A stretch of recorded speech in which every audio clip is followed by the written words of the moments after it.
신약성경 누가복음 제17장 11절부터 19절까지입니다.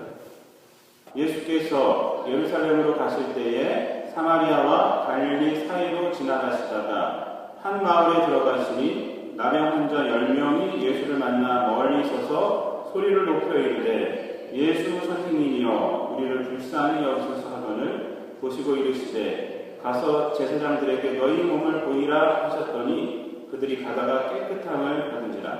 그 중에 한 사람이 자기가 나은 것을 보고 큰 소리로 하나님께 영광을 돌리며 돌아와 예수의 발 아래에 엎드려 감사하니 그는 사마리아 사람이라. 예수께서 대답하여 이르시되 10사람이 다 깨끗함을 받지 아니하였느냐? 그 9은 어디 있느냐? 이 이방인 외에는 하나님께 영광을 돌리러 돌아온 자가 없느냐 하시고 그에게 이르시되 일어나 가라. 내 믿음이 너를 구원하였느니라 하시더라. 아멘. 이 말씀을 가지고 감사의 본질이라는 제목으로 우리가 함께 은혜를 나누도록 하겠습니다. 오늘은요, 캐나다에서 지키는 추수감사주일입니다. 오늘이. 사실 추수감사주일은요, 교회력을 따라 있는 것은 아니에요. 미국 교회 전통인데 지금은 이제 전 세계가 지키고 있습니다. 미국 교회에서는 언제 지키냐면 11월 첫째 주에 지키고 캐나다는 보통 10월 첫 주 아니면 둘째 주 이렇게 그때쯤 지키더라고요. 왜 그러냐면 이렇게 캐나다가 미국보다 높이 있기 때문에 추운 지방이기 때문에 이렇게 한 달 정도 이렇게 빨리 지키는 것이라 생각이 듭니다. 우리 한국에서는 미국 교회 영향을 많이 받아서요. 11월 첫째 주에 미국과 함께 추수감사주일로 지키고 있습니다. 그런데 요즘은 그 11월 첫째 주 춥잖아요. 추워서 그 추수의 계절이 훨씬 지난 시기이기 때문에 요즘은 많은 교회들에서 추석과 함께 이렇게 지키고 있습니다. 그래서 저희 교회도 지난주가 추석이라서 지난주에 이제 추석을 맞이해서 같이 추수감사주일로 지켰던 것입니다. 사실 이 추수감사주일은요, 언제 지키느냐, 그 날짜는요, 그렇게 중요한 것은 아니라고 생각이 듭니다. 이 감사주일의 중요성은 우리 기독교 개신교회는 감사주일이 2번 있습니다. 7월 첫째 주에 뭐가 있죠? 맥추 감사주일이 있고, 또 11월 달에 되면 이제 또 추수감사주일이 있고, 감사주일이 2번이나 있어요. 이 감사주일의 중요성은요, 뭐냐면, 언제 지키고 이것이 아니라, 성도들이 하나님께 감사함을 통해서 그 삶의 강박함으로 인해서 잊어버렸던 그 하나님의 은혜를 다시 상기합니다. 감사주일을 통해서 하나님의 은혜를 내가 이렇게 받았구나. 하나님의 은혜로 내가 여기 있었구나. 이 하나님의 은혜를 다시 한번 생각하는 것이 바로 이 감사주일이 주는 유익입니다. 그래서 감사주일을 통해서 우리의 삶이 세상에 속한 삶이 아니라 하나님께 속한 삶임을 다시 한번 깨닫고 또 하나님의 구원의 은혜와 또 돌보심의 은혜의 기쁨을 회복하고 그래서 삶의 본질을 회복하게 되는 것이 중요하다고 생각을 합니다. 오늘 본문 말씀은요, 우리가 너무나도 잘 아는 말씀입니다. 그렇지만 제가 본문의 내용을 다시 한번 말씀을 드리자면, 그 10명의 그 한센병자들이 있었어요. 한센병자들, 그 나병 환자들이 있었습니다. 옛날, 우리가 그냥 막 말할 때 이제 문둥병자들을 그러죠. 지금 이제 한센병자들이라고 부릅니다. 10명의 한센병자들이 예수님을 발견하고 예수님께 부르짖어요. 예수 선생님, 우리를 불쌍히 여기소서라고 부르짖습니다. 그런데 어쩐 일인지 그 음성을 들은 예수님은 그 자리에서 고쳐주진 않았어요. 보통 다른 기사를 보면요, 병 고쳐주는 그 기사를 보면은 그 자리에서 다 고쳐주시거든요. 근데 어쩐 일인지 그 자리에서 고쳐주지 아니하시고 제사장에게 가서 너희 몸을 보이라라고 말씀하셨어요. 그러자 이 10명의 이 한센병자들이 예수님의 그 말씀을 듣고 제사장들에게 몸을 보이러 가다가 10명 모두가 고침을 받습니다. 그런데 그 중에 딱 한 명, 10명이 다 고침을 받았는데 그 중에 그 사마리아인이 그 한센병 환자만이 예수님께 돌아옵니다. 여기 그 본문을 보면 하나님께 큰 소리로 영광을 돌리며 예수님께 돌아와 그 발 아래 엎드려 감사했다 라고 합니다. 단 한 명입니다. 그때 예수님이 그에게 질문을 하죠. 10명이 다 깨끗함을 받았을 텐데 9은 어디 있느냐 라고 말씀하십니다. 그러면서 그 한 명에게 하는 말이 일어나 가라. 내 믿음이 너를 구원하였다 라고 말씀하십니다. 바로 이것이 본문의 내용입니다. 이 본문의 내용에서요, 이 9명과 한 사람과의 차이점이 있습니다. 그게 무엇입니까? 감사예요, 감사. 감사를 했느냐, 안 했느냐. 감사를 했느냐, 안 했느냐. 그런데 또 차이점이 있어요. 그것은 감사를 한 사람과 안 한 사람과의 차이점입니다. 뭐냐면, 그냥 했느냐, 안 했느냐 이 차이로 저 사람은 감사한 사람이고, 이 사람은 감사 안 한 사람이고, 이렇게 끝난 것이 아니라, 감사한 사람은 구원을 받았다.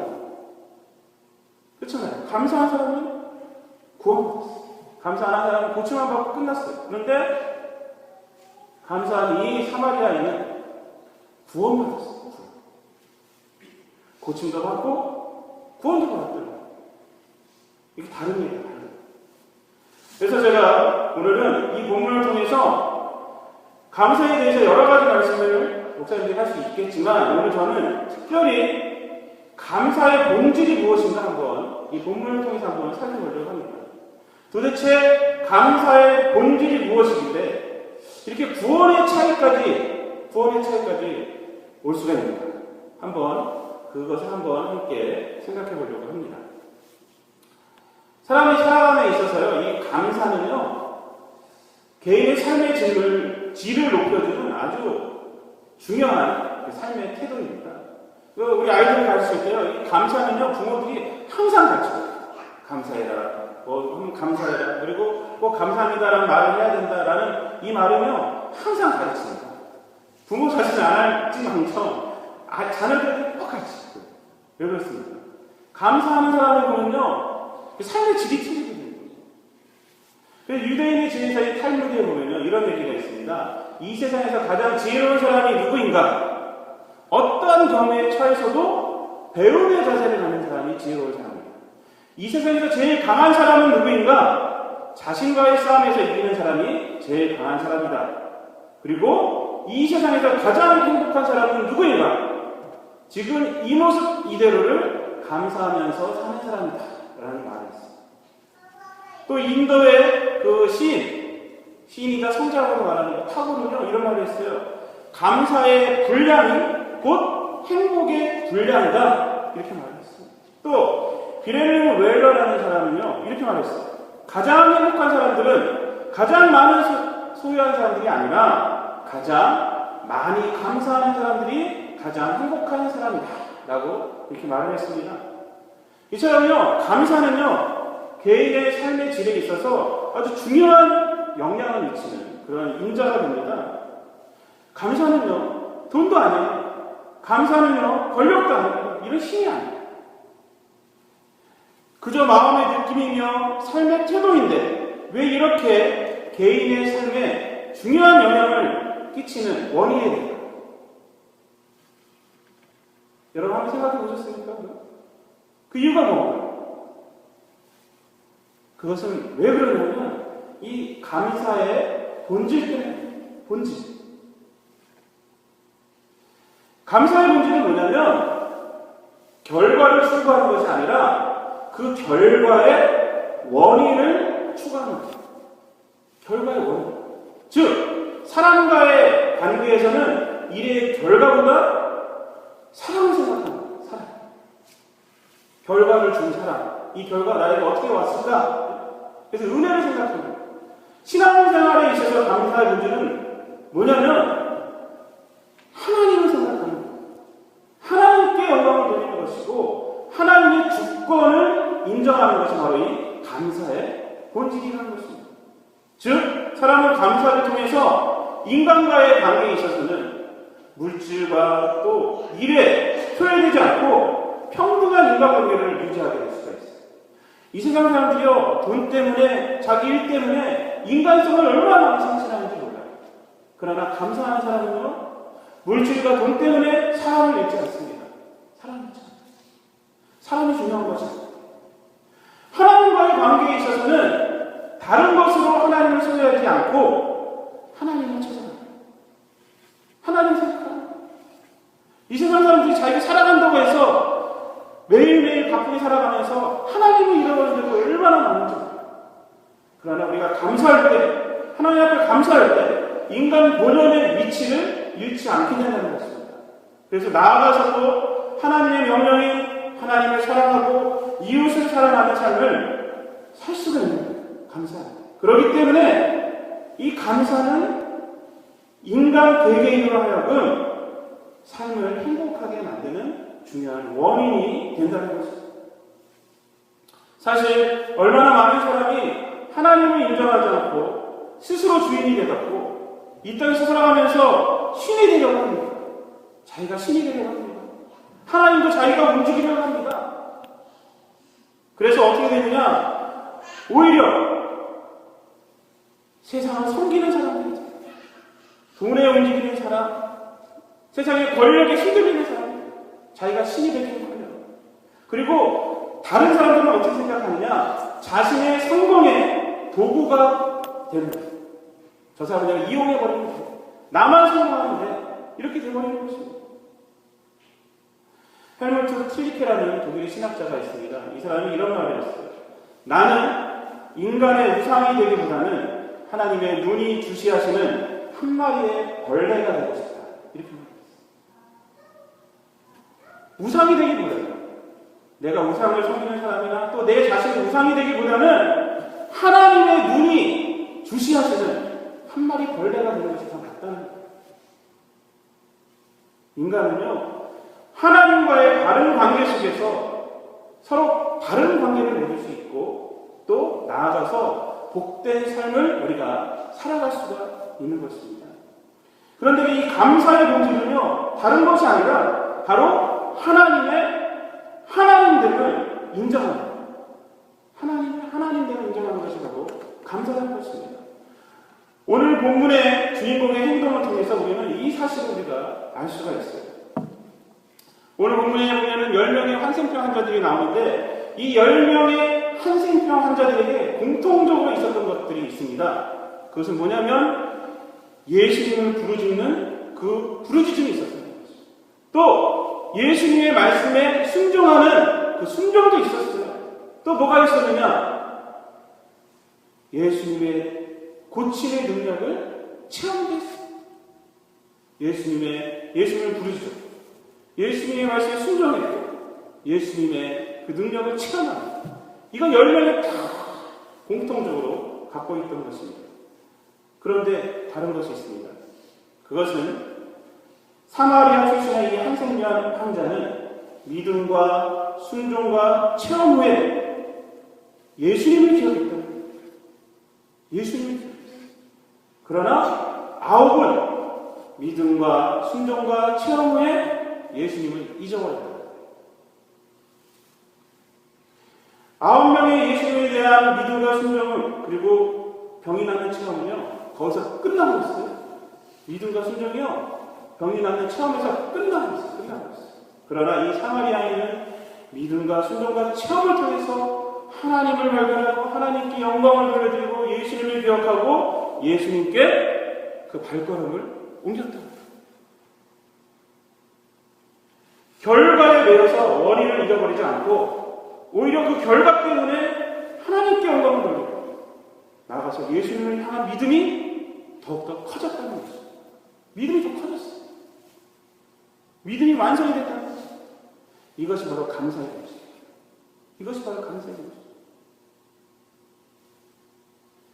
감사가 없는 신앙은 하나님으로부터 출발하였으나 결국 하나님이라는 이름만 있고 그 이름을 도용한 또 하나의 우상숭배의 신앙으로 변질될 위험이 아주 많다는 것입니다. 왜냐하면 자기에게 나타난 결과만 소중하게 생각하기 때문에 그 결과만을 소중하게 생각하고 그 결과만을 숭배하는 거예요. 결과의 원인이 된 하나님은 소외시켜요.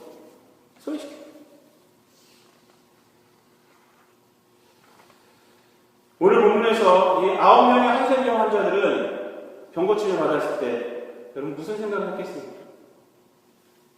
성경에서는 구체적으로 말하지 않지만 추측하건대 아마 여러 가지 생각을 했을 거예요. 사랑하는 가족을 만나고 싶고 또 애인도 만나고 싶고 빨리 친구들도 만나고 싶고 그들과 함께 어울리고 싶고 옛날에 그 한센병 걸린 사람들은요, 그 동네에서 살 수가 없었어요. 사람 가까이 같이 있을 수가 없어요. 그래서 한센병에 걸리면 동네에서 쫓아내버렸어요. 그래서 오늘 본문 말씀을 보면요, 갈릴리와 사마리아 사이를 지나다가 어떤 동네에 들어갔어요. 그 사이를 지났기 때문에 이 사람들이요, 예수님을 발견한 거예요. 동네에서 벗어난, 거기 살고 있었어요. 그러니 병고침 받았을 때 얼마나 가족하게 달려가고 싶고, 얼마나 친구들을 만나고 싶고, 그렇겠습니까? 이러한 생각이요, 나쁜 건 아닙니다. 잘못된 것도 아닙니다. 오히려 이러한 기쁨들을 누리는 것은요, 예수님의 바램이에요, 사실은. 예수님께서 그들에게 병고침을 해주신 것은요, 병으로 인해서 깨어진 그러한 관계들, 가족과의 관계, 이웃과의 관계, 이런 것들을 다시 회복하라고 병고침 해주신 거 아니겠습니까? 그러나 그들이 무엇을 생각하든 반드시 해야 할 것이 있습니다. 그것은 놀라운 체험과 기쁨을 통해서 하나님께 영광을 돌리는 것, 예수님께 감사했다는 것입니다. 처음에 예수님을 향하여 바랬던 그 간절한 소망이, 처음에 예수님을 보고 외쳤던 그 믿음이, 또 예수님의 말씀을 듣고 흥분된 마음으로 제사장에게 갔던 그 순종이 또한 체험을 통해서 낳게 된 그 몸을 봤을 때의 그 놀라움이 어떻게 돼야 됩니까? 하나님께 영광을 돌리는 것, 예수님께 감사하는 것입니다. 더욱더 커져야 했는데 9명은 체험을 통해서 기쁨과 감격은 있었겠지만 예수님을 향한 믿음과 순종은 작아졌어요. 오직 한 명만이 그 믿음이 커졌어요. 한 명만이 감사를 통해서 예수님을 향한 그 믿음의 확신을 표현하게 된 것입니다. 여러분, 이 한 명이라고 제사장에게 빨리 가서 확인받고 자기 몸이 나았다고 확인받고 사랑하는 가족들을 만나고 싶지 않았겠습니까? 그러나 그는 자기 소원을 행하는 것보다 하나님을 생각했고 예수님을 생각했고 그것을 감사로 나타낸 것입니다. 결국 이 감사의 차이는요, 삶의 차이를 만들었잖아요. 오늘 본문 말씀을 보면요, 이렇게 말합니다. 19절 말씀에 그에게 이르시되 일어나 가라. 내 믿음이 너를 구원하였느니라. 감사의 차이, 삶의 차이를 만들었어요. 예수님을 향한 믿음으로 이 10명이 함께 출발하였는데 9명의 믿음은 자기 만족으로 자기 소원을 이루는 것으로 끝이 났고 이 한 명은 예수님께 감사함으로 고침에서 한 단계 뛰어넘는 구원을 받는 새로운 삶이 된 것입니다. 이것은 감사의 삶은 더욱 풍성한 삶이 되는 것이지 결코 손해되는 것이 아님을 우리에게 말해요.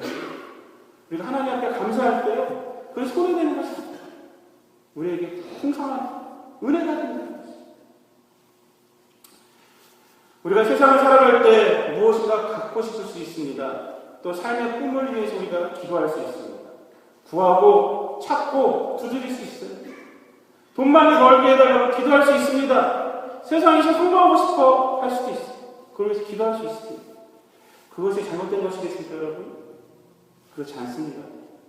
하나님은요, 우리가 세상에서 바르게 살기 원하시지 가난하게 살기를 원하시는 분은 아닙니다.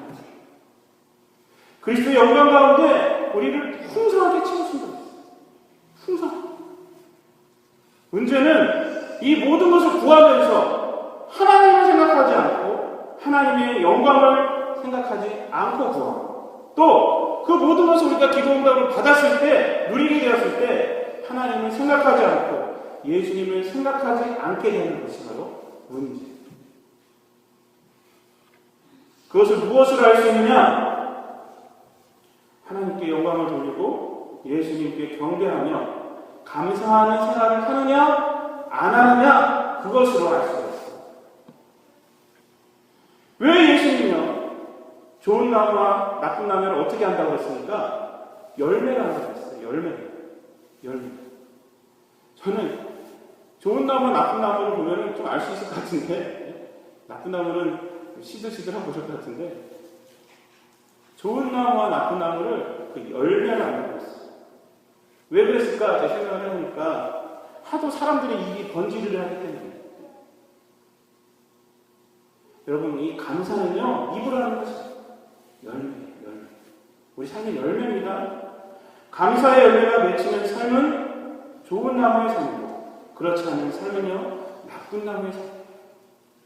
감사의 열매가 있는 사람은 하나님을 생각하고 하나님과 동행하는 사람이고, 감사의 열매가 없는 사람은 그렇지 않은 사람입니다. 아무리 처음에 우리가 기도함으로 믿음으로 출발했어도요, 우리가 하나님께 대한 감사가 없다면 그것은 자기 소원을 위해 하나님이 이용한 것밖에 되지 않습니다. 그래서 골로새서 3장 5절에 보면요, 탐심은 우상 숭배다라고 우리에게 경고하고 있어요. 탐심은요, 우상 숭배다. 티모시 켈러라는 분이요, 거짓 신들의 세상이라는 책을 출간을 했습니다. 그 책에 보면요, 이런 말씀이 있어요.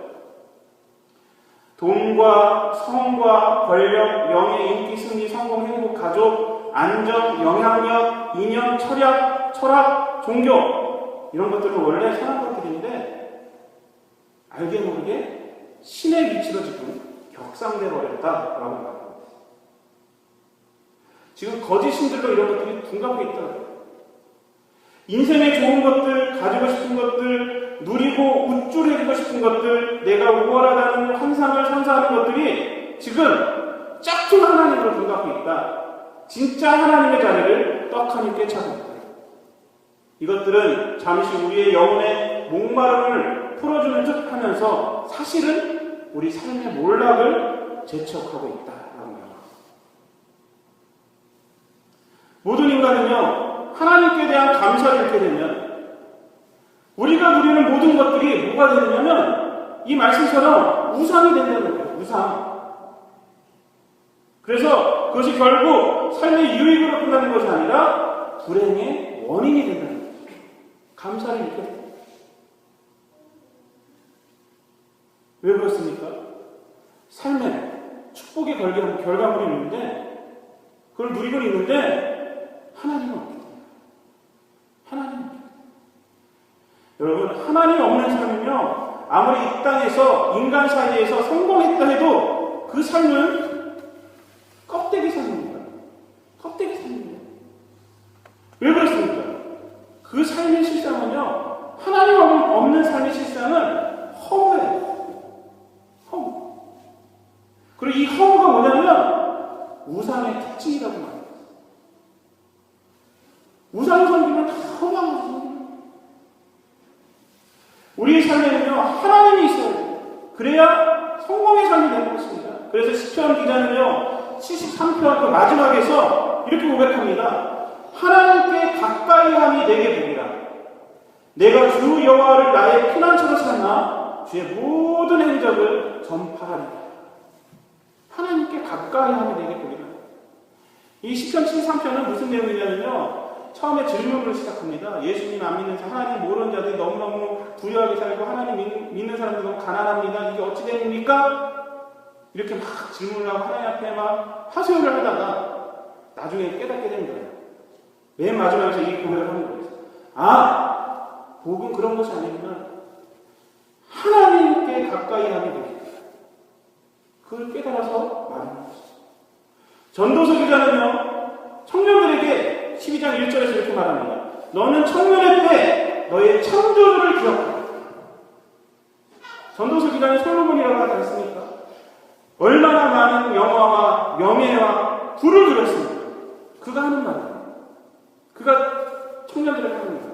너는 청년의 때 너의 창조주를 기억하라.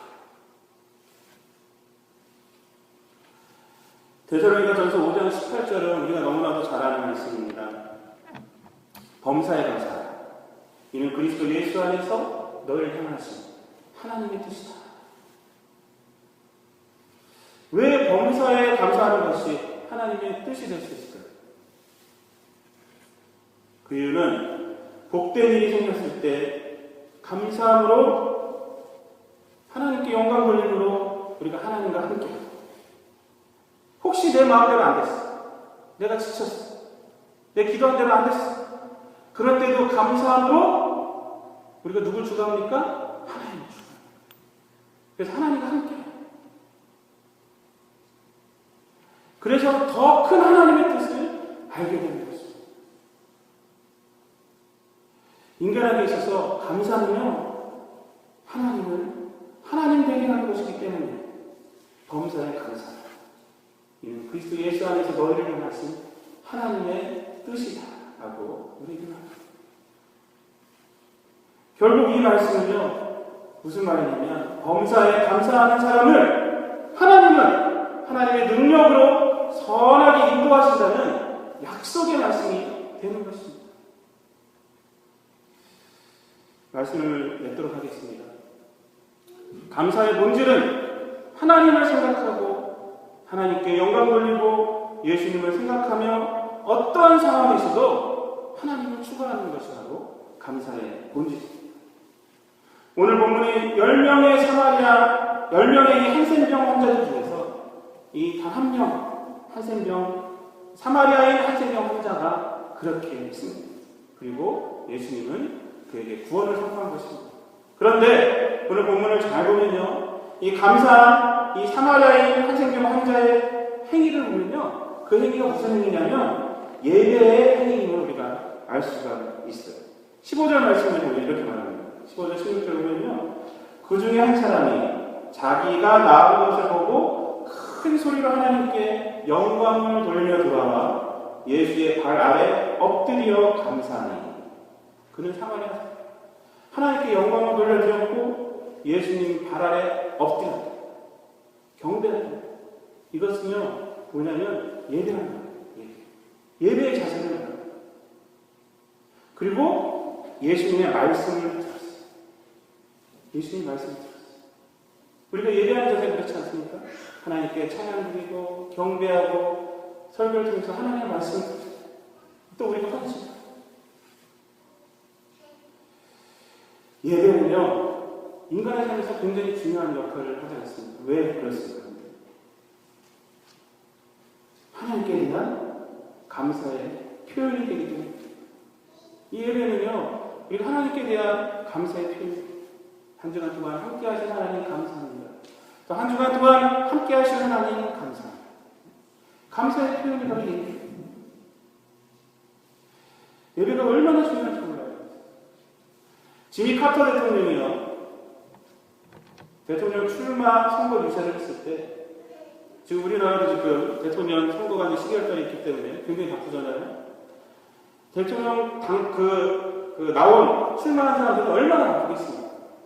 이 카터 대통령이 대통령 출마 선거 유세를 했을 때 얼마나 바쁘겠습니까? 이 사람도 웬만하면 표를 얻기 위해서 교회를 나가는 데 있어서 큰 교회를 나가든지 아니면 그냥 예배만 잠깐 드리고 와서 뭐 출마 유세를 하든지 그렇게 했을 텐데, 이 카터 대통령은 어떻게 했냐면 그 바쁜 일정에도 자기 고향으로 돌아갔더라고요. 조지아주에 있는 자기가 섬기는 교회, 작은 교회, 자기가 나가던 그 작은 교회에 나가서 항상 주일학교 학생들을 가르치도록 합니다.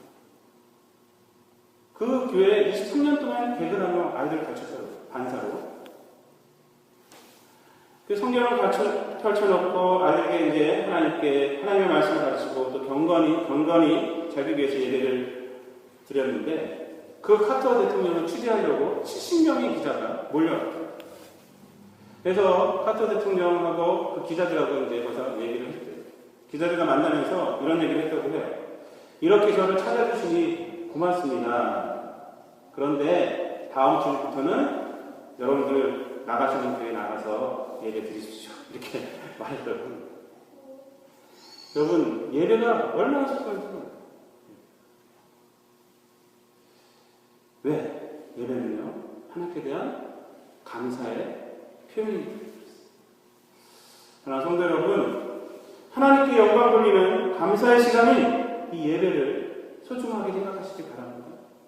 이 시간은 우리의 감사를 통해서 하나님이 함께 하시는 시간, 감사의 본질은 하나님과 함께 하나님을 생각하고 하나님께 영광을 예수님께 경배하는 것임을 깨닫고 이런 범사에 감사함으로 구체적으로는 이 예배의 성공함으로 하나님을 도우는 더 풍성한 은혜를 누리시는 삶이 되시기를 우리 주님 예수 그리스도의 이름으로 축복을 드립니다. 기도하겠습니다. 사랑과 은혜가 충만하신 아버지 하나님, 감사함으로 주님께서 우리에게 주신 그 은혜와 사랑을 표현하는 우리를 되게 하여 주시고 감사함으로 더욱더 하나님과 동행하는 우리의 삶이 될 수 있도록 하나님 함께하여 주시고 감사함으로 하나님을 도는 더 풍성한 은혜를 체험하는 우리 모든 성도들 될 수 있도록 성령께서 함께하여 주시옵소서. 이 모든 말씀을 우리를 구원하신 예수님의 이름으로 기도드려옵나이다.